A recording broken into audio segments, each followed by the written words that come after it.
Hello and welcome to our channel roar echoes.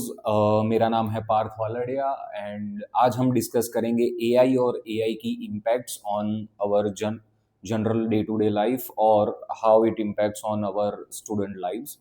So let's talk about the education system of India first कि लास्ट 200 साल से अगर हम बात करें तो एजुकेशन सिस्टम कितना चेंज हुआ है या फिर कितना आगे और इवॉल्व होने के चांसेस हैं। तो सबसे पहले हम ये डिस्कस करेंगे कि कैसे सबसे पहले गुरुकुल्स थे, वहाँ पे स्टूडेंट्स जाते थे, अपनी पूरी स्टूडेंट लाइफ वहाँ पे स्पेंड करते थे, सीख के आते थे और ऐसी स्किल्स सीखते थे जो कि उनकी डे टू डे लाइफ में सर्वाइवल में बहुत हेल्पफुल रहती थी। After after completion of gurukuls अब हम स्कूल्स में जाते हैं सारे स्टूडेंट्स, जहाँ पर उन्हें सिखाया जाता है, डिफरेंट डिफरेंट सब्जेक्ट्स होते हैं, एक्स्ट्रा करिकुलर एक्टिविटीज़ होती है। लेकिन लास्ट बहुत सारे डिकेड से हम ये पैटर्न नोटिस कर रहे हैं कि अगर हम देखें कि ऑटोमेशन में बहुत सारी टेक्नोलॉजीज डेवलप हुई है या फिर मेडिकल फील्ड में बहुत सारी टेक्नोलॉजीज डेवलप हुई है, लेकिन एक एजुकेशन एक ऐसा सिस्टम है जिसमें बहुत ज़्यादा डेवलपमेंट नहीं हुआ है। सेम मेथड हम फॉलो कर रहे हैं, हमारे पास बुक्स हैं, हमारे पास टेक्स्ट बुक्स हैं, टीचर्स आते हैं, ब्लैक बोर्ड पे पढ़ाते हैं, चले जाते हैं, हम नोट डाउन करते हैं, दिमाग में रट्टा मारते हैं, एग्जाम में जाके लिख देते हैं, then it is just cut copy paste and then ultimately it goes deleted. So ये जो गैप बनता है उसको ब्रीच करने का काम एआई करेगा फ्रॉम नाउ ऑन, क्योंकि हर एक स्टूडेंट अलग होता है, हर एक की थिंकिंग कैपेसिटी अलग होती है, ग्रास्पिंग पावर अलग होता है। सो ये जो ग्रिप होगा, ये जो पर्सनलाइज्ड टच होगा हर एक स्टूडेंट के लिए, तो ये जो एआई है वो हर एक स्टूडेंट के हिसाब से ट्रेन होगा, उसका डेटा एनालिसिस करेगा और फिर उस हिसाब से उस स्टूडेंट को उसके प्रॉम्प्ट के आंसर्स देगा। Let's talk about AI. तो as we all know that artificial intelligence generally work करता है प्रॉम्प्ट्स पे। प्रॉम्प्ट्स हमें डालने होते हैं एज पर आवर रिक्वायरमेंट और वो हमें रिजल्ट जनरेट करके देता है। So this is the basic working process of AI tools that we are currently using, like as Google Gemini हो गया या फिर चैट जीपीटी हो गया। रिसेंटली क्लॉड बहुत ज़्यादा ट्रेंड कर रहा है आजकल। सो ये सारे एआई टूल्स हैं। जनरली अब उसके हमें कॉन्सिक्वेंसेस भी बहुत सारे देखने को मिल रहे हैं जो आजकल लोग फेस कर रहे हैं, जैसे कि बहुत सारे ऐसे रिपीटेटिव टास्क हैं जो कि एआई इजीली कर रहा है with more accuracy and more efficiency. अगर वो सारे टास्क अगर ह्यूमंस कर रहे हैं तो उनको बहुत ज़्यादा टाइम लगता है करने में और उसमें एरर होने के चांसेस भी बहुत ज़्यादा होते हैं। लेकिन जनरली जब यही टास्क एआई करता है तो वो रिपीटेटिवली नॉन स्टॉप करता रहता है विदाउट एनी एरर। सो वहाँ पर आपकी एक्यूरेसी बढ़ती है, एफिशिएंसी बढ़ती है। अगर let's take an example of a Amazon warehouse, तो उसमें बहुत सारे वर्कर्स काम करते हैं, ठीक है। वो सारे वर्कर्स काम करते हैं तो उनको फिर आपको सैलरी भी देनी है, उनको थकान होती है तो आपको ब्रेक टाइम भी देना होता है, लंच ब्रेक देना होता है, टी ब्रेक देना होता है। लेकिन अब चाइना की बात करें तो बहुत सारे ऐसे वेयर हाउसेज है जहाँ पर अब शिफ्ट में काम नहीं होता है, ठीक है। वहाँ पे उन्होंने एआई रोबोट्स प्लेस कर दिए हैं जो कि 24/7 विदाउट एनी लाइट या फिर specifically light, they need electricity but they don't need light. So there is a different difference between electricity and light. So without any light they are constantly working 24/7 without making any noise, so zero noise pollution. They have completely replaced human workers, ठीक है। सो इस हिसाब से उनका production I think 2x या 3x बढ़ चुका है, जो कुछ भी वो प्रोड्यूस करते हैं। बट अल्टीमेटली बात यहाँ आती है कि अगर आप ह्यूमंस को रिप्लेस करते जाएंगे सेक्टर बाय सेक्टर धीरे धीरे करके, तो अल्टीमेटली एक ऐसा टाइम आएगा जबकि ह्यूमंस की नीड खत्म हो जाएगी, ठीक है। तो ये सारे जो प्रोडक्शन हाउसेज हैं वो प्रोड्यूस करेंगे, लेकिन किसके लिए? If you don't have any job, you won't be able to pay well for the services that they are providing or for the products that they are generating to use by humans. Ultimately क्या होगा आगे जाके कि let's take an example of real estate.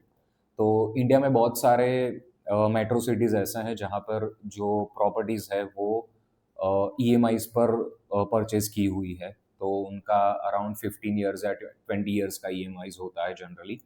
सो जब वो EMIs है, अगर किसी बंदे के पास अगर जॉब नहीं बचती है, ठीक है, तो उस जॉब अगर उसके पास जॉब नहीं है तो वो EMIs पे नहीं कर पाएगा, ultimately he will get bankrupt. ठीक है, अब जब वो बैंकरप्ट हो जाएगा, ऐसे बहुत सारे ऐसे AI IT कंपनीज है जो हाईली इन्वेस्ट कर रहे हैं AI में। ठीक है, अपनी वर्कफोर्स जो है वो 50% तक कम कर रहे हैं, और वो जो कॉस्ट कटिंग है वो लगा रहे हैं डेटा सेंटर्स में, ताकि वो लोग AI में ज़्यादा इन्वेस्ट कर सकें, सैलरीज कम प्रोवाइड करनी पड़े उन्हें। उस हिसाब से ह्यूमन रेस का बहुत बड़ा एक पार्ट है जो कि अब जॉबलेस होने जा रहा है। IT सेक्टर में ऑलमोस्ट ये हो चुका है। हमने रिसेंट न्यूज़ में देखा होगा कि अमेजोन ने, माइक्रोसॉफ्ट ने, मेटा ने, ओरेकल ने, बहुत सारी वेल नोन टेक कंपनीज ने बहुत सारे लोगों को ले ऑफ किया है, और उस वजह से अब ये सारे लोग जो है वो ऑलरेडी मार्केट में 15-20 साल से एग्जिस्ट करते हैं, उनके हाई पैकेजेस थे, उस हिसाब से उन्होंने इन्वेस्टमेंट भी वैसा किया होगा रियल एस्टेट में। तो अब अल्टीमेटली जब इनके पास जॉब्स नहीं रहती है तो वो रियल एस्टेट का जो डेब्ट है वो पे नहीं कर पाते हैं, और जब वो ये डेब्ट पे नहीं कर पाएंगे तब ये होगा कि ultimately all the banks will get bankrupt. तो अल्टीमेटली एक ऐसा टाइम आएगा जब पूरी इकोनॉमी है वो क्रैश हो जाएगी। तो इस हिसाब से अगर AI को बहुत ही जल्द हमने कंट्रोल नहीं किया, या फिर गवर्नमेंट ने कुछ ऐसी गाइडलाइंस अप्लाई नहीं करी, तो फिर ये जो अफरा तफरी का माहौल है ये बहुत जल्दी होगा। लेकिन स्टिल अभी AI उस स्टेज पर नहीं पहुंचा है जब आपको 100% एक्यूरेट रिजल्ट दे। ठीक है, अगर आप एक सिंपल इमेज भी जनरेट करने चाहते हो तो आपको 2-3 बार उसको प्रॉम्प्ट देने पड़ते हैं, तब जाकर आपको आपका डिजायर्ड रिजल्ट मिलता है। तो जनरली ये वर्क कैसे करता है कि जब भी आप उसमें प्रॉम्प्ट्स डालते हो किसी भी AI टूल में, तो वी कैन अराउंड एक ऐसा रेशियो है कि 4 वर्ड्स इक्वल टू 1 टोकन। सो हर एक AI टूल जो होता है वो आपको एक सिंगल सिंगल रिजल्ट में कुछ नंबर ऑफ टोकन्स में आपको रिजल्ट जनरेट करके देता है। ठीक है, पर डे के हिसाब से ये कुछ काउंट होता है। उसके बाद अगर आप आगे बढ़ेंगे तो after some results get generated, you will get notified that अब आपको इसका प्रीमियम परचेज करना पड़ेगा। एंड इनका जो प्रीमियम परचेज वाला प्लान्स होता है वो बहुत ज़्यादा कॉस्टली भी होता है जनरली। सो IT कंपनीज क्या कर रही है अभी कि वो लोग ह्यूमंस को हटाकर ये सारे सब्सक्रिप्शंस ले रही है, लेकिन उसका डिसएडवांटेज ये होगा कि अगर आप अपने इम्प्लॉयज़ को बोलते हो कि भाई 1 घंटा ज़्यादा रुक के काम कर ले, ठीक है, आपको उसको ओवर टाइम का पैसे नहीं देने पड़ते। लेकिन अगर एक बार AI टूल का अगर सब्सक्रिप्शन ख़त्म हो गया तो वो आपको क्रेडिट पे काम करके नहीं देगा। ठीक है, आपको उसका सब्सक्रिप्शन रिन्यू करवाना पड़ेगा, तब जाके ही वो आगे काम करेगा। सो एक ये डिसएडवांटेज होगा। दूसरा कि अब काफ़ी सारी कंपनीज ये समझने लगी है कि जो AI है, AI के जो टूल्स हैं वो हमें ह्यूमन सैलरीज से बहुत ज़्यादा महंगे पड़ रहे हैं। तो धीरे धीरे, अगर एक दो कंपनीज, मुझे एग्जैक्टली नाम याद नहीं आ रहा है, ऐसी कंपनीज ने पहले अपने एम्प्लॉयज़ को फायर किया, उसके बाद रीहायर किया, क्योंकि AI से जो वो डिज़ायर्ड आउटपुट चाहते थे वो उन्हें नहीं मिल रहा था। एक कंपनी का अगर मैं न्यूज़ मैंने रीड किया था तो ऐसा हुआ था कि AI ने उनका जो कंप्लीट 10 साल पुराना डेटाबेस था उसको कंप्लीटली इरेज़ कर दिया था, क्योंकि उसको उसमें कुछ समझ में नहीं आ रहा था। So to generate it from the scratch उसने पूरा डिलीट कर दिया, और उस वजह से उस कंपनी का पूरा दिवाला निकल गया था। तो AI के जितने फ़ायदे हैं उतने नुकसान भी है। अब डिपेंड करता है कि हम लोग उसको किस हिसाब से यूज़ करते हैं। अगर हम यूज़ करें तो हमें ये भी ध्यान में रखना है कि अगर वो हमें कुछ इन्फॉर्मेशन प्रोवाइड कर रहा है तो हमारी रिस्पॉन्सिबिलिटी है कि हम उसको वेरीफाई करें, अगर वो 100% ऑथेंटिकेटेड है कि नहीं है। क्योंकि जनरली क्या होता है कि अगर आपका जो AI मॉडल होता है वो ऐसे ट्रेंड होता है कि आपको सेटिस्फेक्शन मिले ऐसे आंसर्स देगा, और वो हर बार ऐसा नहीं होता कि 100% ट्रूथ ही हो। ठीक है, सो आपको उसको बोलना पड़ेगा कि भाई मुझे 100% ट्रूथ चाहिए, कोई ऐसा लाई नहीं चाहिए कि जो मुझे कंफर्ट करता हो। ठीक है, तू मेरा साइकाइट्रिस्ट नहीं है। You are just an AI tool, so behave like one.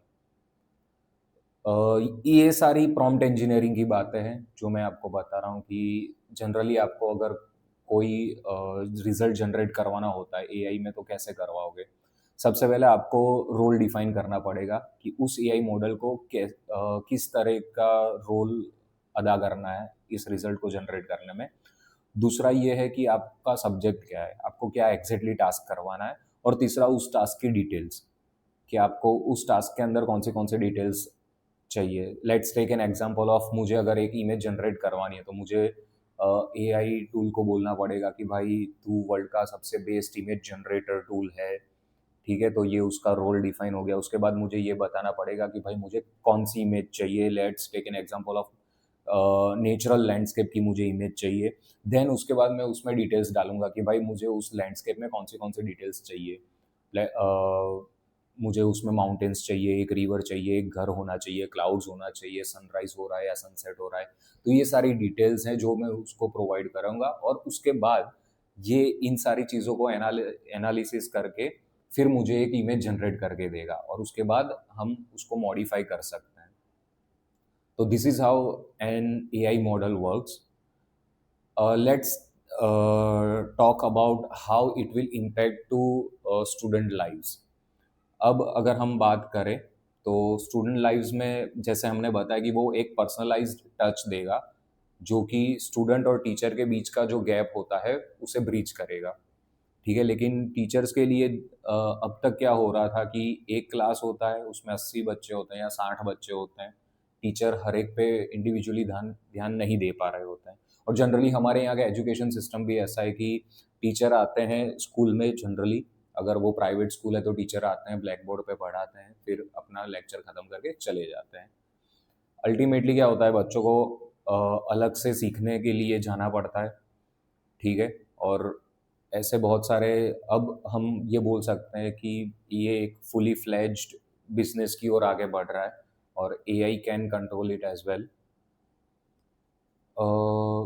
We can say, अब हम अगर कंपेयर करें कि इंडियन एजुकेशन सिस्टम जो है उसको सबसे डेवलप्ड कंट्री जो है यूएसए, उसका एजुकेशन सिस्टम कैसा है, तो वहाँ पे भी कम्प्लीटली हम, हाँ ये अग्री कर सकते हैं कि एआई तो वहाँ पे भी है लेकिन वो लोग ऐसा क्या कर रहे हैं जो हम नहीं कर रहे हैं। सो वो इतना आगे। तो यूएसए में कैसे होता है कि वहाँ पे 3 अलग अलग टाइप के इंस्टीट्यूट्स होते हैं, पब्लिक, प्राइवेट और कम्युनिटी। पब्लिक जो होता है वो गवर्नमेंट चलाती है, प्राइवेट जो होता है वो किसी प्राइवेट फर्म के थ्रू चलता है, और तीसरा होता है कम्युनिटी, जो जो कि किसी कम्युनिटी के बच्चे वहाँ पर पढ़ने जाते हैं। वो रिलीजन के हिसाब से भी वो कम्युनिटी हो सकती है जो उसको चलाती होती है। वहाँ पर पब्लिक इंस्टीट्यूट्स जो होते हैं उनकी फ़ीस जो होती है वो ज़्यादातर कम होती है। हमारे यहाँ पर हम जैसे ही बोलते हैं कि म्यूनसिपालिटी की स्कूल है तो बहुत सारे ऐसे माँ बाप होते हैं कि वो प्रीफर नहीं करते कि नहीं भाई हम हमारे बच्चों को वहाँ पर नहीं भेजेंगे। क्यों? ना टीचर्स टाइम पे आते हैं, ना ढंग की पढ़ाई होती है वहाँ पे, ठीक है। तो ये सारी ऐसी चीज़ें जहाँ पर हम एज ग्रोइंग इकोनॉमी हम लैग कर रहे हैं, बहुत सारी ऐसी चीज़ें हैं। लेकिन ये एक एआई से अलग टॉपिक हो गया जिस पर हम ज़्यादा फोकस नहीं करेंगे। हाँ, तो मैंने अब आपको बहुत सारी ऐसी इन्फॉर्मेशन दे दी है जो कि एआई के हिसाब से बहुत परफेक्ट है। और अगर आगे की जानकारी चाहिए आपको एआई की तो आप हमारी चैनल के साथ बने रहिए। Thank you very much.